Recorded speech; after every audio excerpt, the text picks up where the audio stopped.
Praise మన ప్రభువైన యేసుక్రీస్తు నామములో మీకు అందరికీ వందనాలు, శుభాలు. ఈ దినానికి ఏర్పాటు చేయబడిన వాగ్దానం 1 కొరింథీయులకు రాసినటువంటి పత్రిక 1వ అధ్యాయం 9వ వచనం.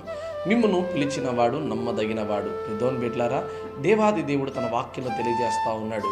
దేవుడు ఈరోజు సర్వలోకంలో ఉన్నటువంటి ప్రతి మానవుని పిలుస్తున్నాడు. అయితే మానవుడు గమనించలేకపోతున్నాడు. మనల్ని పిలిచినటువంటి వారు సాధారణమైన మానవుడు అనుకుంటున్నారు. దేవుని బిడ్డలారా, అయితే మనల్ని పిలిచిన దేవుడు ఎవరంటే నమ్మదగిన వాడు, నీతిమంతుడు అని మనం జ్ఞాపకం చేసుకోవాలి.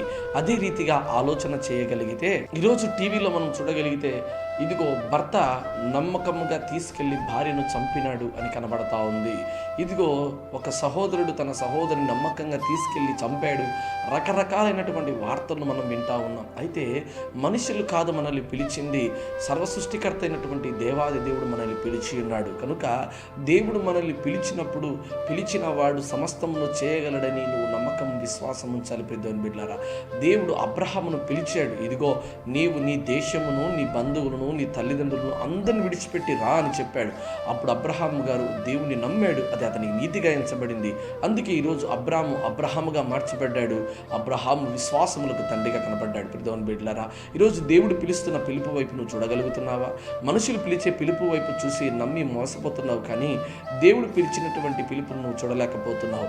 అనేక మంది నమ్మకంగా తీసుకెళ్ళి నిన్ను మోసం చేస్తున్నారేమో, కానీ దేవుడు నిన్ను పిలిచిన వాడు. ఆ పిలుపు వైపు నువ్వు చూడగలిగితే దేవుడు నిన్ను అత్యధికంగా గొప్పగా ఆశీర్వదిస్తాడు. నిన్ను తలగానే చేస్తాడు, కానీ తోకగా ఎన్నడూ చేయడు. పిదోని బిడ్డ, ఇంకా మనం ఆలోచన చేయగలిగితే ఇదిగో చేపలు పట్టుకున్నటువంటి ఒక సాధారణమైనటువంటి మనుషులను దేవుడు మిమ్మల్ని మనుషులు పట్టు జాలరుగా చేస్తానన్నాడు. అవును కదా, దేవుడు వారిని పిలిచాడు. అందుకే వారు ఈరోజు అపోస్తులుగా మార్చబడ్డారు. పిదోని బిడ్డలారా, ఆలోచన చేయి. పరిశుద్ధ గ్రంథంలో దేవుడు పిలిచిన ప్రతి వారిని దేవుడు ఎంత గొప్పగా ఆశీర్వదించాడు.